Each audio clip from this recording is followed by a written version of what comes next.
நம்ம கோளாறு சொல்ல தயங்கவே மாட்டோம். சொல்லுவார், ஏய் 100க்கு 90 எடுக்கணும்பா, 100க்கு 90 எடுக்கணும். அவங்க அப்பா பையில 100 ரூபா வச்சுருந்துருக்கார், 90 ரூபா எடுத்துகிட்டு போயிட்டேன். மார்க்குன்னு சொல்லணும் சார். நீங்கள் கோளாறு சொன்னால் உங்களுக்கு பிடிக்காது. வாடா 17 வயசு ஆச்சடா, ஓ வயசில் விவேகானந்தர் அறிவு பெற்றாரா, ஓ வயசில் விவேகானந்தர் அறிவு பெற்றார். பதிலுக்காவே ஓ வயசில் கிட்லர் மருந்து குடிச்சா நீ ஜாகிரியாயா, ஏயா என் உசுரை வாங்கிட்டே இருக்க. அவனா சுயம்புங்க, சுயம்பா இருக்க விடுங்க.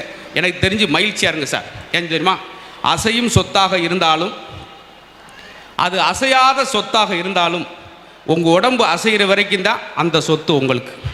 அதனால் இருக்கிற வரைக்கும் இந்த மாதிரி நல்ல மகிழ்ச்சியாக இருங்க சார். யோசிச்சு பாருங்களேன், யாரெல்லாம் சிரிப்புக்கு நேரம் ஒதுக்கலையோ அவங்கெல்லாம் டாக்டருக்கு நேரம் ஒதுக்கிடுவீங்க. தப்பாக சொல்ல, இந்த ஒரு நகைச்சுவை கேளுங்க, அடுத்த அன்னபாரதியை கூப்பிட போகிறேன்.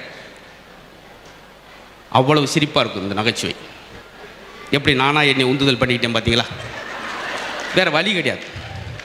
இப்போ நானே நான் பேசும்போது ராஜவேல் கைதட்டினாங்க, அதே போல் அவங்க பேசும்போது நான் கைதட்டி. இதான் எங்களுக்குள்ள ஒரு பாலிசி.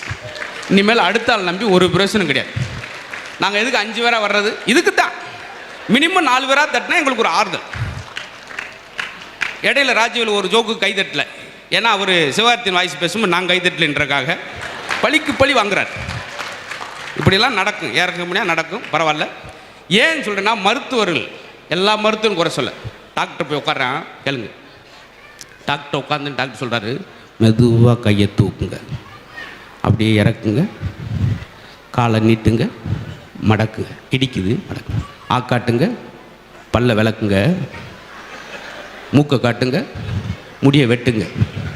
ஏன்னா மூக்கு முடிக்கும் டை அடிச்சிருக்கான் அவன். எல்லாம் முடிச்சுட்டு 3/4 மணி நேரம் கழித்து அவனை பார்த்து டாக்டர் கேட்குறாரு, என்ன செய்யுது? அவன் சொன்ன, என் பொண்ணுக்கு சடங்கு பத்திரிக்கை கொண்டு வந்தேன் சார் அப்படி. யோ முதலே சொல்ல வேண்டிய, நீ முதலே கேட்க வேண்டிய நீ. பார்த்தீங்களா, இதுதான் சார். இந்த இடம் கோயிலாக மாறிவிட்டது சார். கொஞ்ச நேரத்துக்கு எவ்வளோ சிரிச்சு கல்லங்கோடம்பலாம், இதுதான் சார் வேணும்.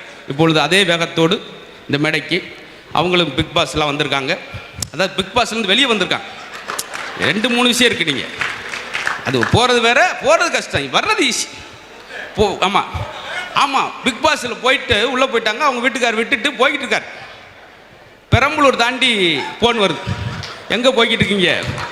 பெரம்பலூர், கொஞ்சம் வேகமாக வாங்க. ஏம்மா எதுவும் ட்ரெஸ்ஸஸ் மறந்துட்டு வந்துட்டா? இல்லை, எலிமினேட் பண்ணிட்டாங்க. ஏண்டி மினிமம் 7 நாள் ஆகுமே, 7 மணி நேரத்தில் எலிமினேட் பண்ணாங்க அப்படி. அதெல்லாம் ஒரு அது ஒரு விசித்திரம் தான் சார். டக்குன்னு ஒரு விஷயம் இருக்குல்ல.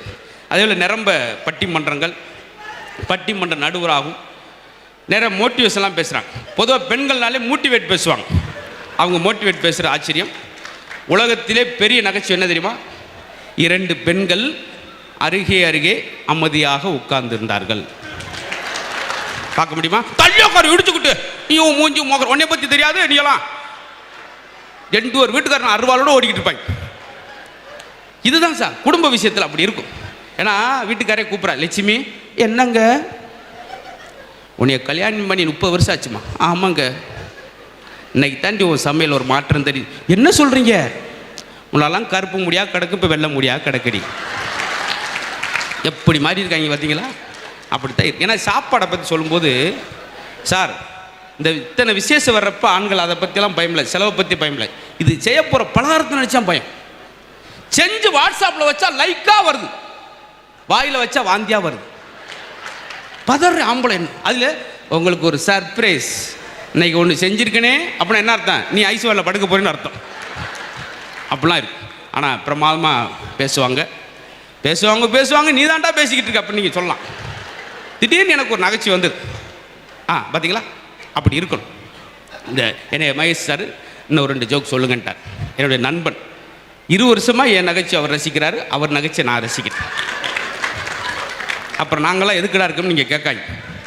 சொல்கிற முறைக்கு சொல்கிறேன் சார். ஒரு காலத்தில் விருந்தோம்பல் பாருங்க, இப்படி வந்தான்னா வாசல் வரைக்கும் வந்து பார்த்து போயிட்டு வாங்க மாப்பிள்ளான்னு. அதான் அப்படின்னா நம்ம இவ்வளோ அன்பாக இருக்கான்னு அர்த்தம். இன்னும் சிலர் பஸ் ஸ்டாண்டு வரைக்கும் போய் பஸ் ஏற்றிட்டு விடுவாங்க. அன்னைக்கு ஒருத்தர் வாசல் வரைக்கும் வந்து பார்த்து போயிட்டு வாங்க மாப்பிள்ளைன்னா நான் கேட்டேன், அவ்வளோ பாசமாக செருப்பை கருப்பை போட்டு போயிடுவாங்க மாப்பிள்ளை. அன்னைக்கு இப்படி தான் விகேசி 250 ரூபா அடிச்சுட்டு போயிட்டான். பார்த்தீங்களா? அன்னைக்கு ஒரு கல்யாண மண்டபத்தில் வெளியே வந்து செருப்பை போடுறேன், ஒருத்தர் அங்கே ஹலோ அது நான் பார்த்து வச்சிருக்கேன் அப்படின்னா, ஏன் செருப்புடா அப்படி உங்கதான் அப்போ போட்டு போங்க. இப்படி ஒரு 15 செட் பேர் இருக்காங்கய்யா. நான் இன்னைக்கு பொண்ணு மாப்பிள்ள தூரத்தில் இருக்காங்கன்னு எனக்கு தெரியல.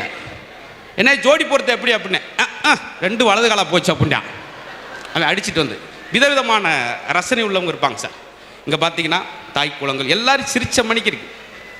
ரொம்ப சந்தோஷம். அன்றைக்கி ஒரு பாட்டிகிட்ட என்ன பாட்டி சிரிக்கவே மாட்டேங்கிறீங்க அப்படின்னு அப்படின்னுச்சு, பளிச்சட்டுக்கள் வந்துருச்சு. அதனால் யாரையும் கட்டாயப்படுத்தவும் கூடாது, அவங்களா சிரித்தா சந்தோஷம்.